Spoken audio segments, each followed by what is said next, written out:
तवज्जो है सारे लोगों की। हमारे घरों के बच्चे कितने बजे उठते हैं सो के? बोले 7 बजे, 8 बजे। ये वो उठते हैं जिन्हें कोई रिस्क की या माश की या रोजी की फिक्र होती है। लेकिन कुछ बच्चे ऐसे भी हैं जिनके घर कसरत से रिस्क है, तो वो 10 बजे उठते हैं और अब्बा 11 बजे निकल के आता है। लेट क्यों हो गया? ओ मौलाना छोड़ो, वो रात देर से सोया था। क्या कर रहा था भाई? क्या 100-150 रकात नफल पढ़े थे? 15 पारे पढ़े थे कुरान के, जो देर से सोया था। तो अब्बा कह रहा तेरा समझाओ तो। बहुत डांटा रात से, पबजी खेल लिया था। एक और आया गेम, क्या नाम है? Free fire. Free fire, free fire कते मतलब फ्री से मैं समझ गया ये ठलवो लोगों का काम है। ये गेम आया फ्री फायर, कह रहा रात भर गेम खेला है, रात भर गेम खेला है। समझाओ तो जरा, ये रात भर खेला है। तो उससे पूछा यार तू जल्दी क्यों नहीं सोता? कहता आंख ही नहीं लगती, अब्बा भी तो 3 बजे तक यूट्यूब चलाते रहते। सोचो, गौर करो, हंसने की बात नहीं, ये सोचने वाली बात। उसने जवाब में क्या बात कही? उसने ये कहा कि अब्बा भी मेरा 3 बजे तक यूट्यूब चलाता रहता। उनके मोबाइल की आवाज की वजह से नींद नहीं आ रही, तो मैंने सोचा गेम ही खेल लूं।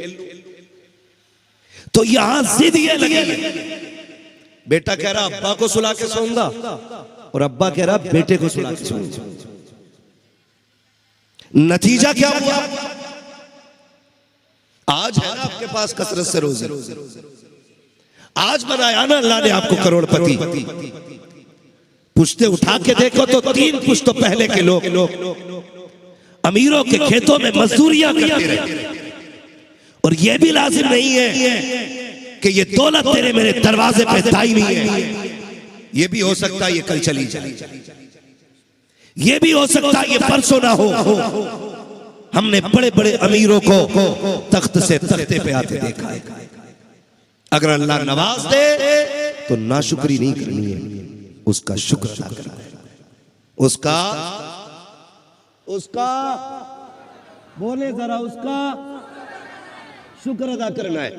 ये तो किस्मत है 5 दिन से रोज ऐसा ही माइक मिल लिया जिस पे चूरन बेचा जाए। हाँ हजरत, पूरी फेफड़ों की ताकत लग जाती है। तो मेरी बात जरा समझे, ऑपरेटर साहब अगर आवाज बढ़ सकती है। साबिर भाई ने हालांकि बता दिया है कि किस्मत से मशीन में कोई कमी आ गई है, लेकिन अगर बढ़ सकती हो आवाज तो बढ़ा दे, वरना मैं इंशाल्लाह कोशिश करूंगा कि बिना माइक के भी आवाज वहां तक पहुंचे। लेकिन शर्त है कि आपकी आवाज में मुझ तक आनी चाहिए। अल्लाह का शुक्र क्या करना चाहिए? अल्लाह का। आप भी बोलने पड़े लोग। कभी कभी ऐसा भी होता है ना, बहुत पैसे वाले लोग कहते हैं नहीं हम मिलाद में बोले, ये हमारी शान के खिलाफ है। अगर ये घमंड किसी के अंदर हो ना, तो अपनी दौलत के कागजात जेब में रख के बैठ। ये किसी छोटे मोटे की महफिल नहीं है, ये उसकी महफिल है। ये अलग बात है, खामोश खड़े रहते हैं, फिर भी जो लोग बड़े हैं वो बड़े रहते हैं। ऐसे असलाफ से मिलता है हमारा शजरा, जिनके कदमों में कई ताज बड़े रहते हैं। या कोई आका बन के ना बैठे, यहाँ नौकर बन के बैठो। और आपको मैं एक बात बता दूं, कई बार ना लोग आते कहते अरे यार जैसे गए थे वैसे ही आ गए, क्या फायदा? सुनो, यहाँ जितने छोटे होके आओगे उतने बड़े होके जाओगे, और यहाँ जितने बड़े होके आओगे उतने छोटे होके जाओगे। बड़े का मतलब ये नहीं है कि आपके पास फैक्ट्री है, बड़े का मतलब ये नहीं है आपके पास 4 बिल्डिंगें हैं। बड़े का मतलब ये नहीं है आपके पास ईंटों का भट्टा है। बड़े का मतलब ये नहीं है कि लोग आपको जिम्मेदार कहते हैं। बड़े का मतलब ये नहीं है कि आपको ठेकेदार कहा जाता है। बड़े का मतलब ये नहीं है आपको प्रधान कहा जाता है। बड़े का मतलब ये नहीं है आपको मुखिया कहा जाता है। बड़े का मतलब ये है कि तेरे घर में बनने वाली बेटी कनीज़े फातिमा ज़हरा कही जाए। बड़े का मतलब ये होता है तेरे दर पे पढ़ने वाला बेटा हैदर कर्रार का नौकर कहा जाए। बड़े का मतलब ये होता है कि जब तेरा जनाजा चले तो कोई मुखिया का जनाजा ना कहे, प्रधान का जनाजा ना कहे। बड़े का मतलब ये होता है कि लोग तेरे जनाजे को देखे और दौड़ के कंधा लगाए और ये कहे चलो वो मुखिया का नहीं मुस्तफा के वफादार का जनाजा गुजर के जा रहा है। ये बड़े का मतलब होता है, लेकिन हमने बड़े का मतलब ही गलत समझा। मैं अपनी जमात के उलमा से गुजारिश करूंगा, मैं उम्मीद रखता हूं कि आपका तवक्कुल सिर्फ अल्लाह पे होगा, लेकिन फिर भी एहतियात के तौर पे कहना चाहता हूं, अमीर अगर जबरदस्ती भी चाय पिलाए तो बचना, गरीब एक बार प्यार से कह दे तो चाय न छोड़ना, ताकि दुनिया को ये पता चल जाए कि हुजूर भी गरीबों का ख्याल रखते थे, ये जमात भी गरीबों का ख्याल रखती है। कई बार कई पैसे वाले उलमा को अपने बाप की प्रॉपर्टी समझते हैं। एक अमीर के फोन पे अगर गरीब फातिहा पढ़ने नहीं जाए ना तो लोग कह निकालो इसे, मेरे अब्बा के बीच में नहीं आता, निकालो मस्जिद से। और ना कर यार, अब्बा के बीच में कि फातिहा तू कर, जायदाद तो तुझे खानी। ये नहीं आते तो इनका जुर्म नहीं है, ये आ जाते तो इनका एहसान है। ये आ जाते तो एहसान है, ना आने पे जुर्म नहीं। तो कई बार क्या सोचते, हटा यार, बुला लूंगा जिसे चाहूंगा अलग से ना, ये कभी ना कर। और दौलत पे अकड़ने की जरूरत नहीं।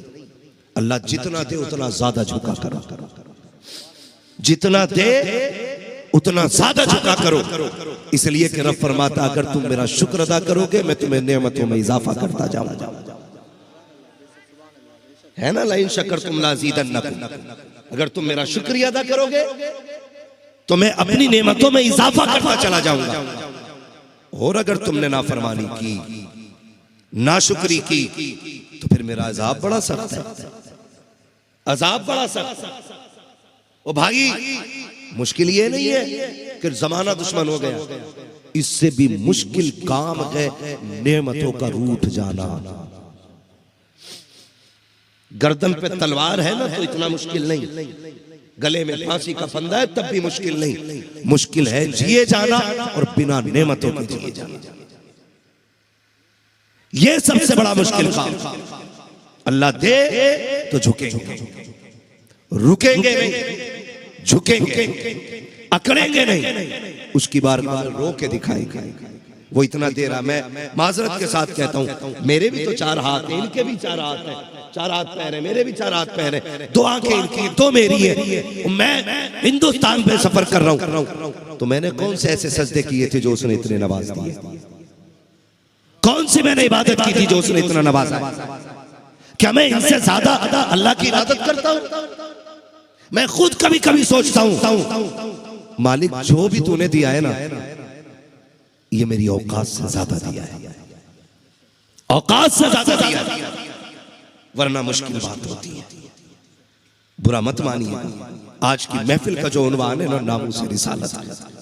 नामूस रिसालत का मतलब सर काटना नहीं होता, उनके नाम पे सर कटाना भी होता है।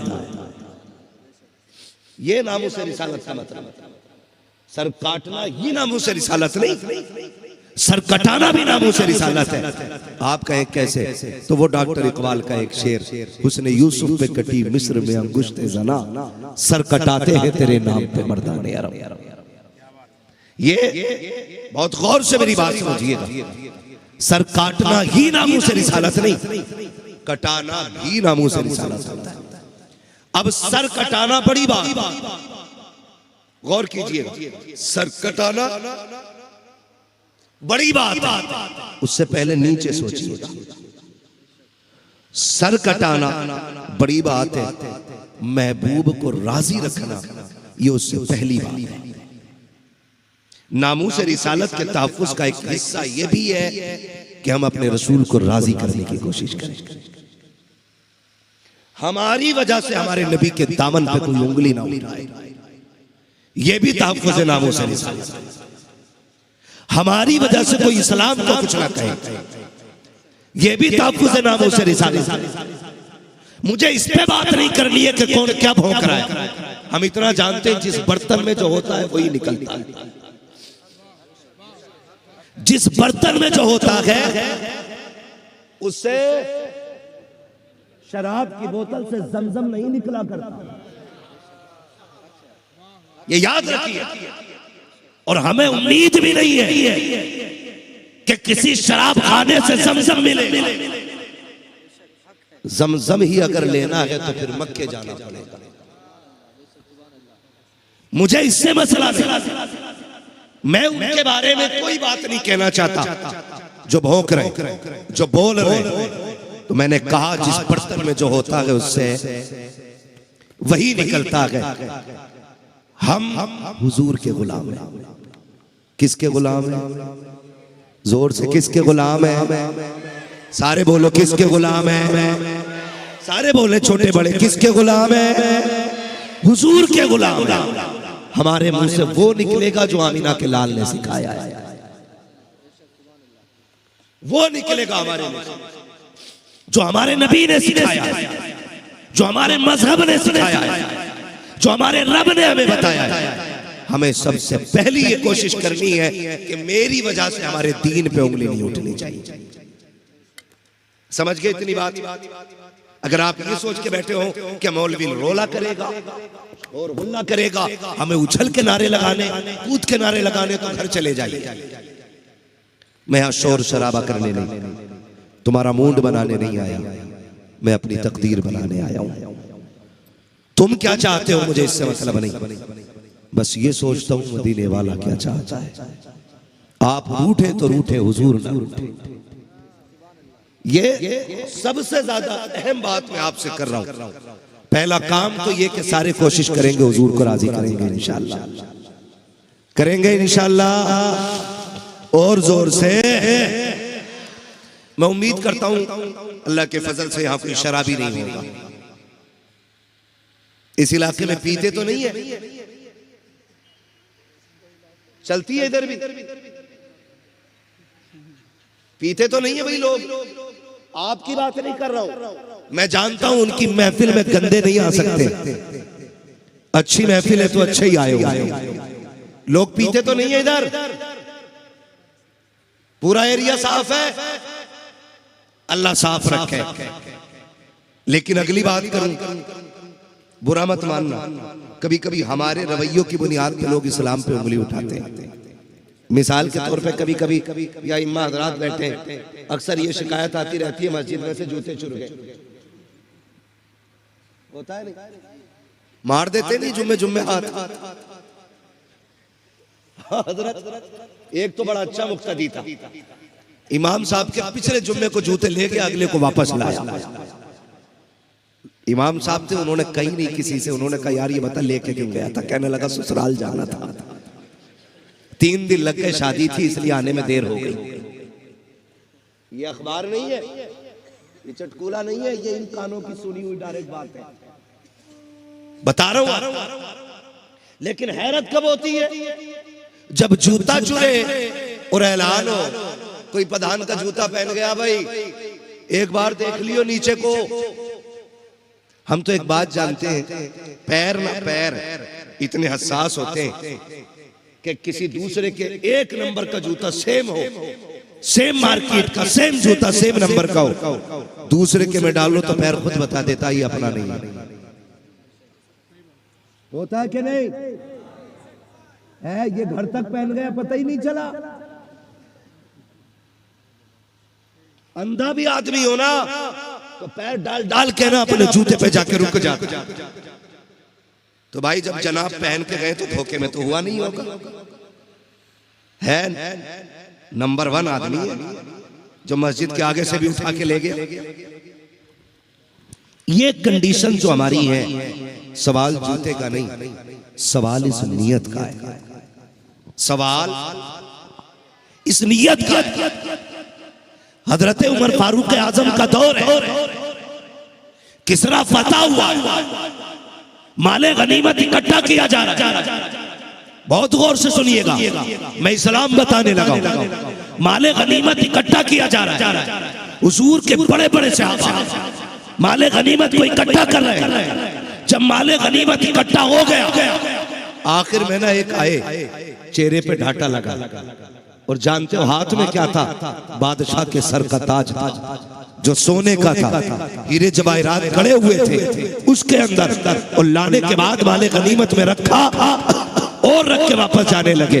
तो जो उस वहां पे खड़े थे ना, उन्होंने कहा यार खैर तो सकी, ये जो रख के जा रहा है बता तो सकी, ये इतना बड़ा सोने का ताज अगर तू इसको छुपा लेता तो किसी खबर हो जाती, तू इसको वापस दे के जा रहा है, लगता है बड़ा अच्छा आदमी है, जरा ढाटा तो खोल, चेहरा तो दिखा, बता तो चले तू है कौन। उसने कहा नहीं जनाब, मुझे चेहरा नहीं दिखाना है। कहा क्यों? कहा ये जो नेकी कर रहा हूँ कि तुम्हारे लिए नहीं बल्कि अपने अल्लाह के लिए कर रहा हूं, तुम देखो ना देखो मेरा खुदा देख रहा।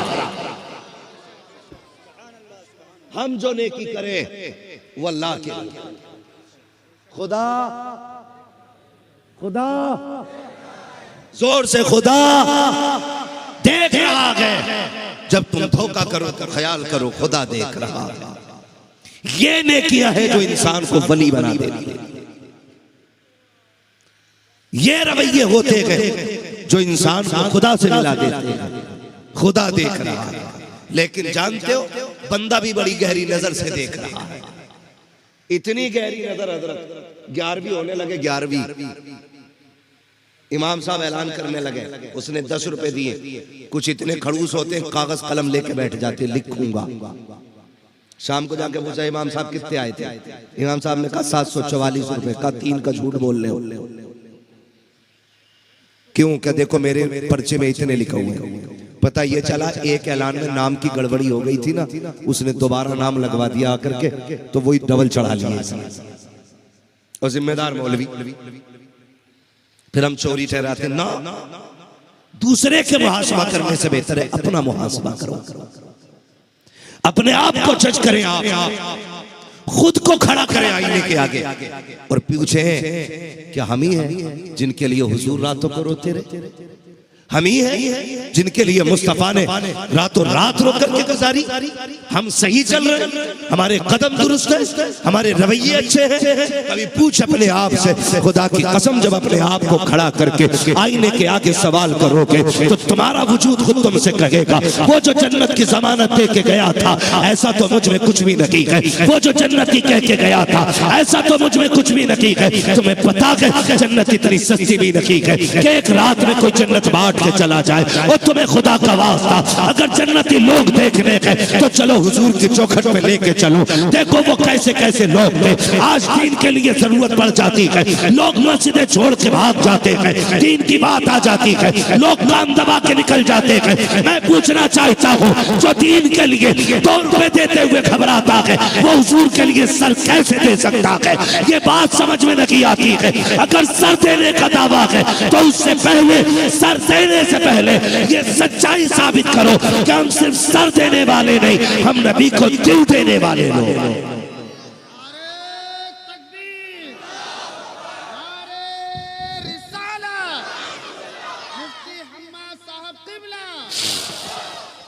मगर हमें जो दीन याद आता है ना मतलब की जगह याद आता है। बुरा मत मानिएगा, मतलब की जगह। कब? जैसे निकाह पढ़ाया इमाम ने, पूछा भाई कितने चल रहे हैं, कितने चल रहे हैं? तो भाई वो कहते थे हमारे 5000 चल रहे हैं, हमारे 1500 में पढ़ा दें। ये अगला जवाब, हमारे 1500 में पढ़ा दे, तुम्हारे नया दीन है। इमाम तो सारे ही एक से होते हैं। फिर कह रहा है इमाम सारे ही एक से होते हैं। चलिए तो हुजूर का कलमा पढ़ने वाला है, तूने किसका कलमा पढ़ा? जो तूने 6 घंटे डीजे बजाया, 8 घंटे लोगों की नींद खराब करी, तब दीन याद नहीं आ रहा था? निकाह में आके दीन याद आया? हाँ, कह रहा प्रधान 70,000 का डीजे करा, दीवारें ना हिला दूं तो मुखिया ना कहियो। इससे नीचे तो बात ही नहीं है। मूछे उखेड़ देंगे फरिश्ते मूछे, सारी मुखियागिरी निकल जाएगी, सारी प्रधानी निकल जाएगी, सारी पैसों वाली अकड़ निकल जाएगी। 70,000 का लाया हूं, 80 का लाया हूं, ये कंडीशन है हमारी। हमें तब दीन याद नहीं आता जब शरीयत की बात होती है, तब हमें दीन याद नहीं आता। जब जेब का पैसा बचे तो दीन याद करते हैं हम लोग। हाँ क्या मेहर की मेहर लिस्ट बना के हरामखोर ने दिए पहले, जैसे इसके बाप ने कमा के रख दिया था। 3 इंच की पिलाई होनी चाहिए, 7 बाई 14 का बेड होना चाहिए, कमरे का फर्नीचर भी तुम्हें ही लगवाना। हराम की दौलत है। अरे बेटी पाल की इससे बड़ा एहसान क्या लेगा। और लिस्टें भेज रहे, और जब मेहर की बात आती है ना, कह रहा फातिमी बांध दो।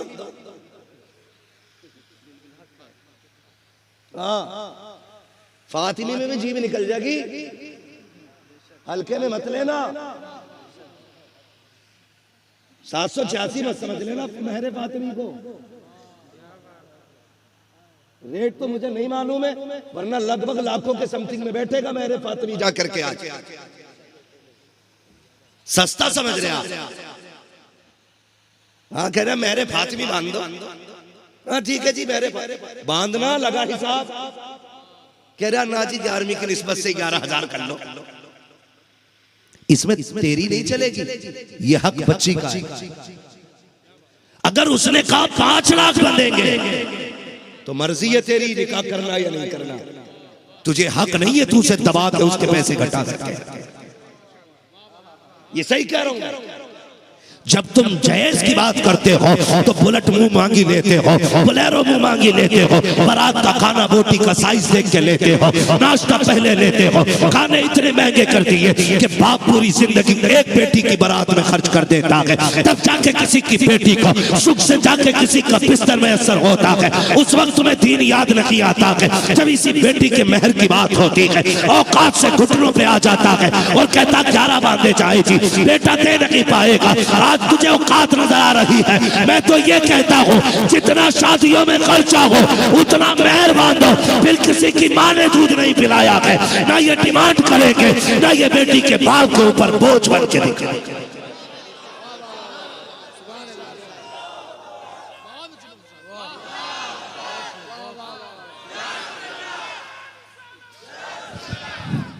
उतना ही बांधो जितना बारात में खर्चा आ रहा। मैं जहेज के हम देखें फिर कौन बुलेट मांगेगा। फिर हम नहीं जानिए कोई बुलेरो मांग ले।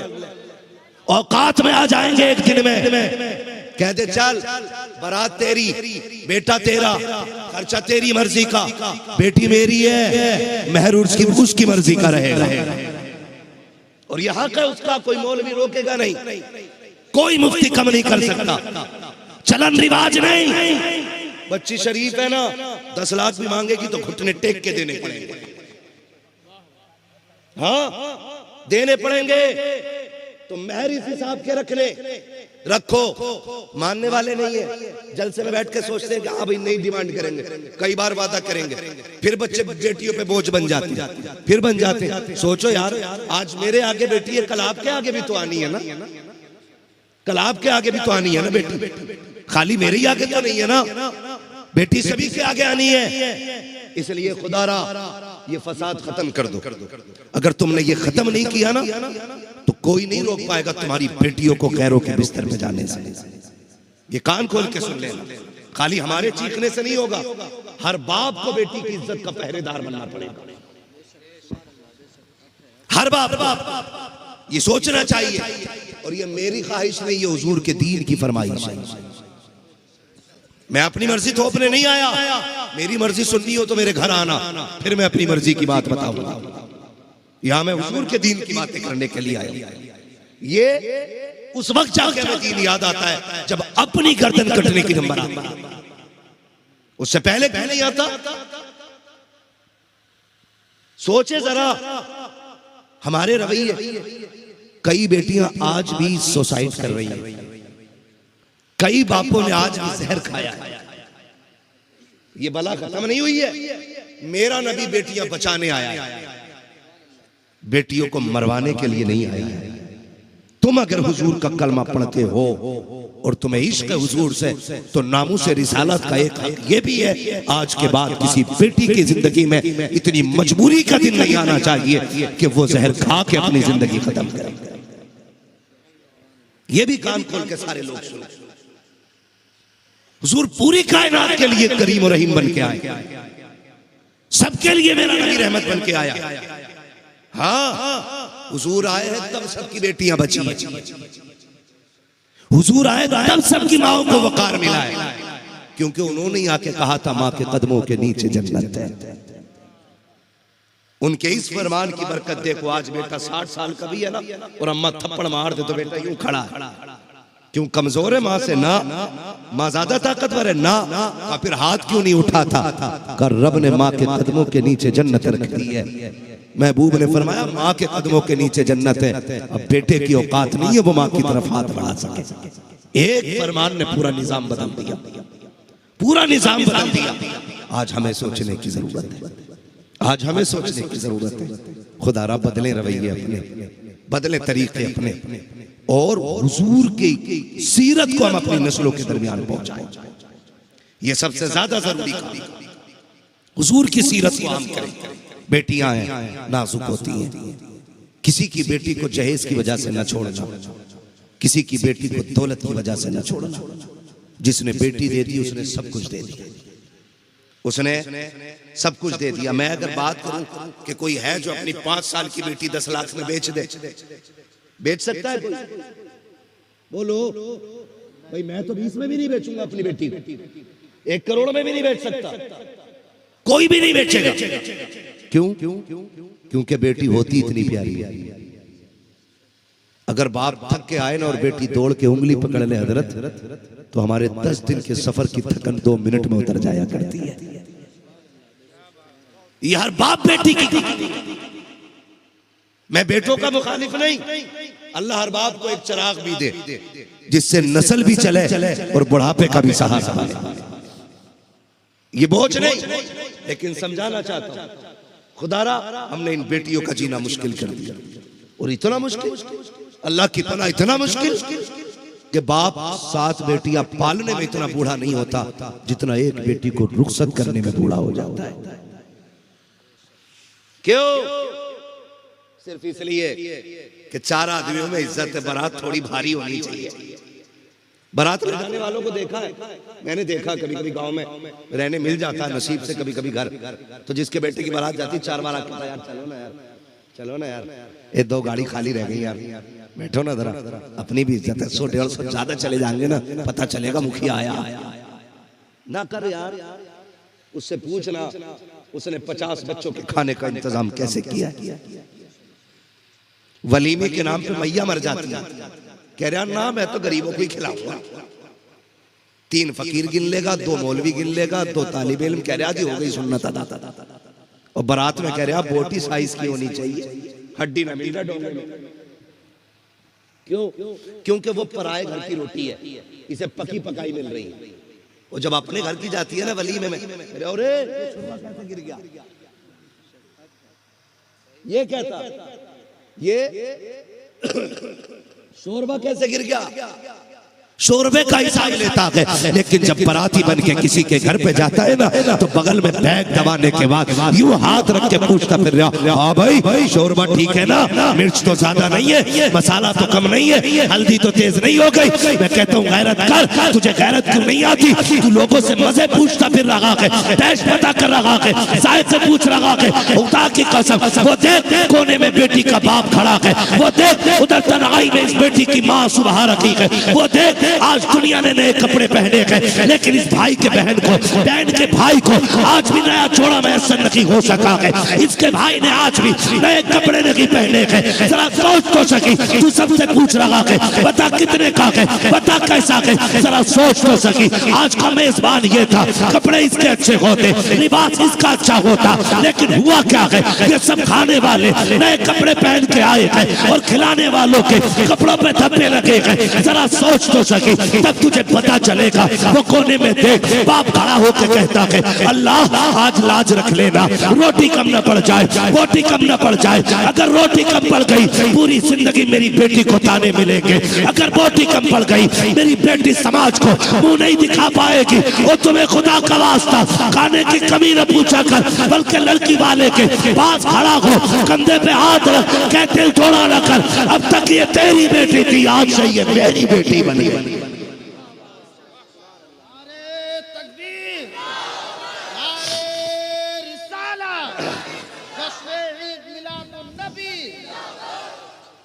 है ना तवज्जो सारे लोगों को?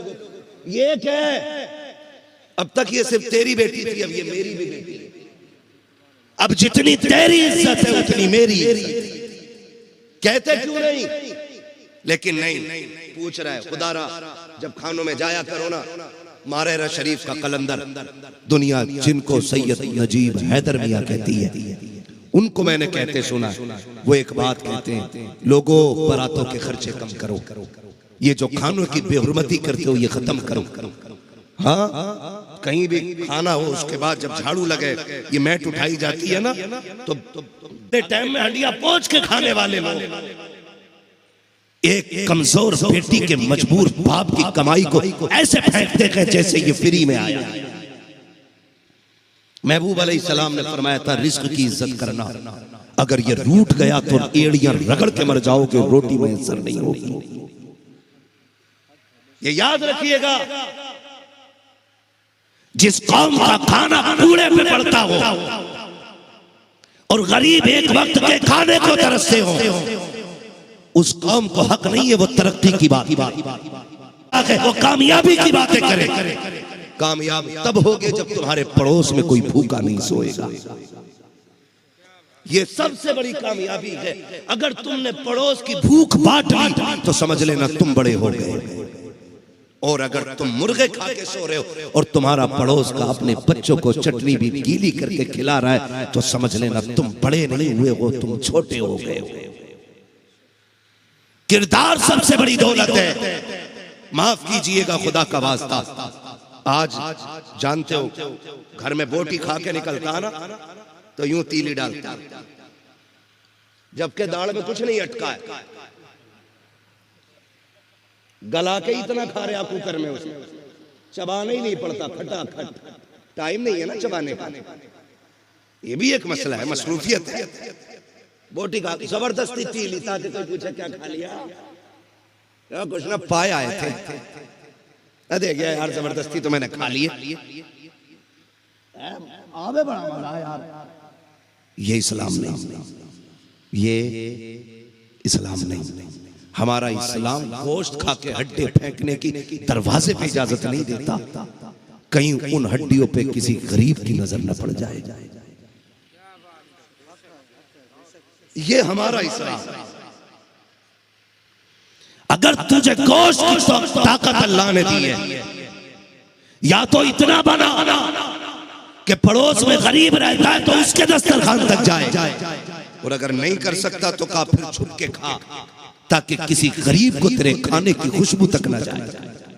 कहीं ऐसा ना हो किसी मजदूर के बच्चे ने बाप से फरमाइश कर दी और वो बाप बेटों की ख्वाहिश पूरी ना कर सका तो बच्चों के सामने उसे शर्मिंदगी उठानी पड़ेगी। महबूब की तालीम ये है, लोगों मैं उस शर्मिंदगी से भी उम्मत को बचाने के लिए आया। बंद करो ये मुंह में तीली डाल के निकलना, बंद करो गोश्त खा के हड्डियां दरवाजों पर डालना। अल्लाह तुम्हें दे रहा है, छुप के खाओ।